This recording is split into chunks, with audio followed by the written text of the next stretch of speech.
630-pound Lisa Sellers is drawing rapidly closer to a disabling existence just like Paul. At just 39, her knees are becoming crippled under the sheer weight of her body, while her enormous stomach hangs as low as her knees. Since separating from her husband 2 years ago, Lisa and her 19-year-old son, Nick, have lived alone in a small 2-bedroom house in North Carolina, in which she's a prisoner. A self-confessed food addict, she is trapped by something which she finds impossible to control. There's a lot of mixed emotions involved in, just that plate of cookies sitting over there. The guilt, the guilt, for wanting them, or, for being happy that they're there, It's just, the whole deal with food it's just a whole roller coaster of emotions that I go through. I have noticed that I guess she gets a little more excited than, say, I would about eating a bag of cookies coming to the house. They're gone in a pretty short amount of time, or just any type of junk food that you can just have between meals and stuff and just snack on. She gets a little overboard with it.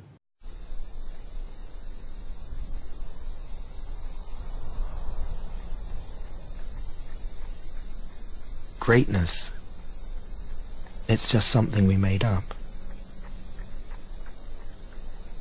Somehow we've come to believe that greatness is a gift reserved for a chosen few, for prodigies, for superstars, and the rest of us can only stand by watching. You can forget that. Greatness is not some rare DNA strand. It's not some precious thing. Greatness is no more unique to us than breathing. We're all capable of it. All of us.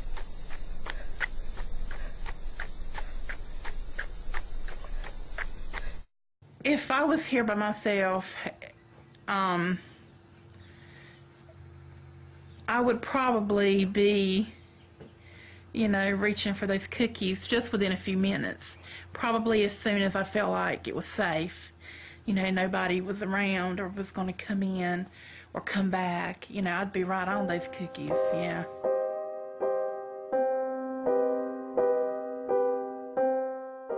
I remember growing up, my mother, she liked sweets. And my daddy didn't really like for us to keep them in the house, but she would buy them and hide them.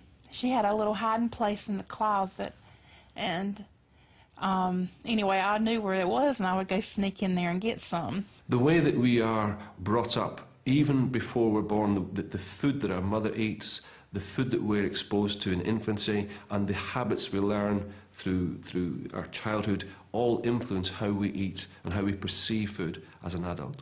They're definitely, she definitely has weird, unusual eating habits.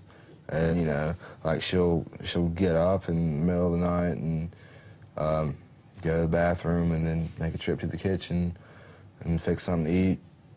Whereas most people would get up, go use the bathroom, and go back to bed. She makes a stop at the kitchen. If I'm going to eat something like candy or cookies or cake, something sweet or something that's bad, I will eat them when, it's just me, when no one's around at night. I'm getting ready to go to sleep, and this is kind of my ritual that I do sometimes, some nights before I go to sleep, or I have a snack before I go to sleep, and it kind of helps relax me and kind of, helps me ease off into sleep. I would say that probably food is probably one of the first things I think of when I wake up in the morning, and, probably one of the last things I think about when I'm going to sleep. This bedtime snack alone totals 1,040 calories. Fast car, I want me a fast car. Look out, department store makeup. CoverGirl rocks the season with new makeup that will brush up your beautiful. Freestyle your smile, light up your lash, and be light on the cash.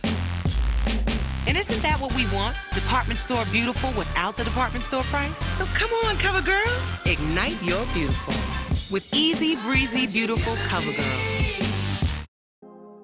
The reason why she can consume so much of a high sugar product is almost certainly just because her body is not reacting to it in the same way that leaner people do and isn't telling her that she's had enough.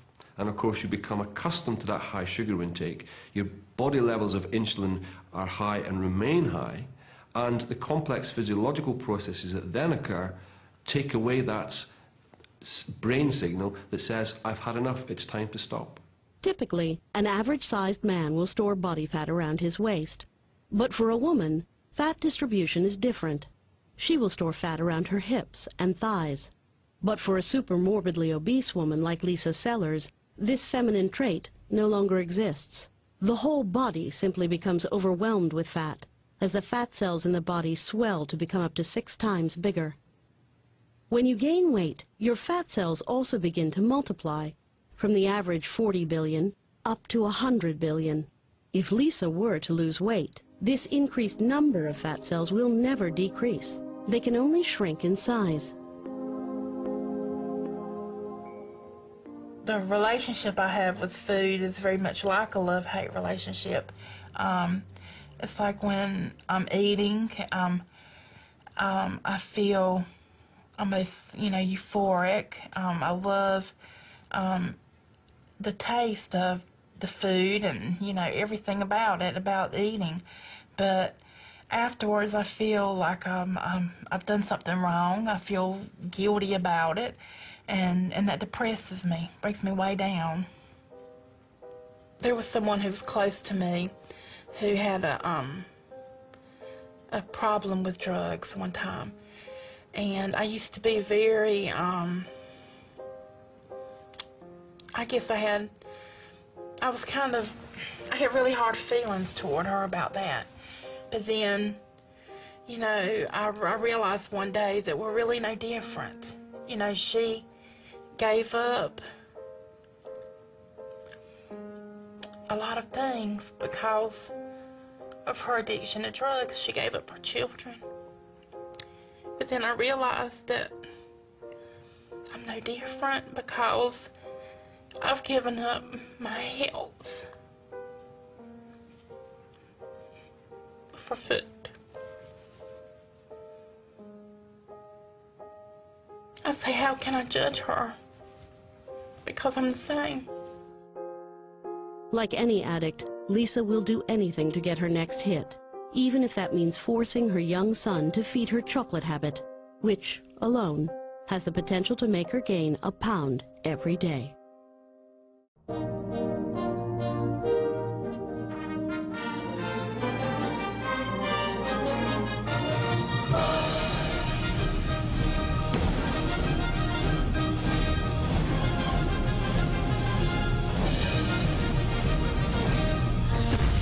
Start the year right. Eat smart with a delicious low-fat Subway Club on new, freshly baked non-grain wheat bread. Subway. Eat fresh. These 4 binge eaters are all fighting to kick their food habit. At 630 pounds, Lisa Sellers is so obese that she struggles to stand or walk. 2 or 3 times a day, she manages the 25 steps from her bedroom to the kitchen. A short journey leaves her breathless, forcing her to spend the rest of the day lying or sitting on her bed. She relies on her 19-year-old son, Nick, to do the shopping and keep the cabinet stocked with her favorite foods. I just think I put him in a bad position. Sometimes I feel like it might be partially my fault, but I want her to be happy, and food makes her happy. In one day, Lisa eats a bowl of sugary cereal, 3 times the size of the average bowl, a cheeseburger and fries, Chinese carryout, a ham, banana, and mayonnaise sandwich, 4 cans of cola, 3 mini sponge cakes and Danish pastry, 3 chocolate cupcakes, a half-pound bag of chips, a quarter-pound bag of chocolate chip cookies, and a pound of mini chocolates. A total of 9,277 calories. In Lisa's packet of mini chocolates, there are more calories, about 3,000, than she needs for the entire day if she were to eat a healthy, balanced diet. If she continues to eat this daily excess of over 6,000 calories, Lisa will gain almost 2 pounds every day.